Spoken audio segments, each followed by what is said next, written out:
İyi insan, güzel insan tabii bu çok şey bir tabir. Yani bir insan ben iyi insanım. Kime sorsan herkes iyi insanım diyor. Yani hiç kimse kötü insan demiyor. Çok nadirdir kötüyüm diyebilen insan. Peki o zaman iyi insan nedir? Sorusunu sorduğumuz zaman bunun için burada bu felsefi bir cevap burada önemli. Yani kişinin iyi insandan ne anladığını öğrenmek isteriz böyle durumda. Sen iyi insandan ne alıyorsun? Mesela şu anda Batı kültürünün etkisinde olan bir kimse iyi insan dediği zaman başarılı insanı anlıyor. Zengin insan oluyor, güçlü insanı arıyor, şöhretli insanı anlıyor. Halbuki iyi insan nedir? Bunun için 1993 yılında Küresel Ahlak Deklarasyonu ilan edildi. Küresel Ahlak Chicago'da yapıldı bu. Küresel Ahlak Deklarasyonu'nda iyi insan olmayla ilgili 2 tane temel öğe söylendi. Bir insan iyi insan olabilmesi için başkasına yapılmayan, kendisine yapılmasını istemediği şeyi başkasına yapmayacak. Birincisi. İkincisi de e, bir insanın kendisine yapılmasını istediği şeyi başkasına yapmayacak. İkincisi de kişinin küçük şeylerde mutlu olmayı öğrenecek kişi. Yani bunları yapabilirsek mutluluk bilimi olarak bilim ortaya çıktı bu insanı tanımlamak için. Yani mutluluk bilimini niye ortaya çıktı? 2005 yılında Amerika'da yapılan istatistiklerde şu ortaya çıktı. Okul şiddeti artıyor, kötülükler artıyor, suçlar artıyor, cinayetler artıyor, refah seviyesi yükseliyor ama buna paralel olarak mutluluk değil insanlar. Buna paralel olarak kötülük artıyor. Kötülük artıyor. Onun üzerine psikiyatrinin kötülüğü tanımlama yeteneği araştırıldı. Kötülüğü tanımlama yeteneğinde psikiyatrinin en önemli özellik olarak depravity skalası diye bir skala geliştirildi. Türkçe bu ahlaka aykırılık ölçeği diye çevriliyor. Bu ölçekte ne var? En önemli özellik empati yoksunluğu var. Yani kötülüğün en önemli ifadesi empatisizlik, bencillik, ben merkezcilik. Sadece bir insana kötü demek için sadece kendi mutluluğunu yaşıyor, sadece kendi mutluluğunu düşünmesi bir insana kötülük olarak yeter. Bir insana. Yani başkalarının mutluluğundan rahatsız olması bir insana kötülük olarak yeter. Bu nedenle iyi insan, kötü insan tanımlamasında bir insan, bencil insan kötü insandır. Empatik insan iyi insandır. Yani sadece kendi çıkarında peşinde koşan insan kötü insandır. Ama bireysel fayda yerine toplumsal faydayı da düşünen bir insan iyi bir insandır.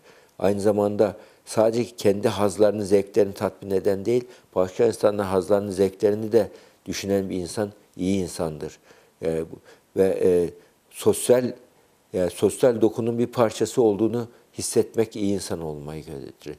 Kendine aşık olan insan kötü insandır. Merhametli insan iyi insandır. Yani bu nedenle iyi insan kötü insan davranışında bu psikiyatrinin kötülüğü tanımlama ölçeğinde en önemli ortaya çıkan ölçek bu oldu. Ve kötü insan bir toplumdaki sosyal kanserdir kötülük. Kanser ne yapar? Kanser hücresi vücutta başladığı zaman ne yapar? Yanındaki hücreleri yutar. Biraz daha büyüdüğü zaman ne yapar? Kandaki bütün oksijen ve glikozu kendisi kullanmaya başlar. Vücuda gelen oksijen, glikozun çoğunu o kullanır. Açgözlü olduğu için büyür. Doyumsuz olduğu için hazda tatmin olmaz bir türlü. Sorumsuz olduğu için sınır tanımaz. Bak, yanındaki hücreleri yutar. Çoğunu kullanır ve sorumsuzdur. Yani açgözlülük, doyumsuzluk ve sorumsuzluk en önemli kötülük belirtisidir. Diğerlerini yutarak büyür. Hep sadece kendi çıkarını düşünür. İşte kanser hücresi nasıl bir hücre ise kanser hücresi gibi olan insan da kötü bir insandır. Kanser hücresi malin hücredir, habis hücredir. Malin, habis insanda sadece kendinizi düşünen, başkalarının haklarını göz önüne almayan, sadece kendi çıkarı peşinde koşan, ben merkezci insan kötü insandır. Bu insan bir toplumda varsa diğer insanlar ona hayır demesi lazım. O insan güçlüyse, parası varsa ve yani eğer o gücünü kendi çıkar için kullanıyorsa Yani çevredeki insanlar ona hayır yanlış yapıyorsun demezse o kanser dokusu gibi büyür. Kanser dokusunun büyümesinin en büyük sebebi bağışıklık sisteminin durduramamasıdır. Eğer toplumun da bir bağışıklık sistemi vardır, iyilik yapmak. Rahibe Teresa'nın bir sözü vardır. Dünya daha yaşanır nasıl olur diye soruyorlar. Birebir iyilik yapmakla. Bunun için iyi insan rastgele iyilik yapar. Karşılık beklemeden iyilik yapar. Karşılıksız iyilik yapar. Sosyal yapının bir parçası olmaya çalışır. Sosyal sorumluluk projeleri içerisinde konuşur. Yani kendi çıkarının hesabını yapmadan sevgi cömertidir, iyilik cömertidir. Tabii bu bir bilgeliktir aynı zamanda. Bu nedenle insan alim olabilir ama arif olmak da önemli. Yani insan ilim sahibi olmak, bu zaman Batı kültürü bilgiyi yüceltiyor, ilmi yüceltiyor, çok güzel ama bilgelik ilmini de yüceltmesi gerekiyor. Bilgelik öğretmen bizim Anadolu irfanıdır bu. Bu bilgiyi, bu irfanı da küresel olarak işte Mevlana ile temsil edilen irfandır. Bu irfan da bilgelik olarak, pozitif psikoloji olarak, mutluluk bilimi olarak 2009 yılında ilk kongresi yapıldı. Bir proje olarak incelendi.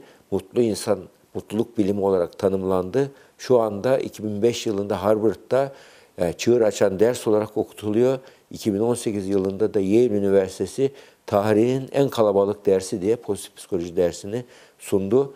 Yani bu insanın iyi insan olmanın tanımlamasını o pozitif psikolojideki tanımlama yapıyor.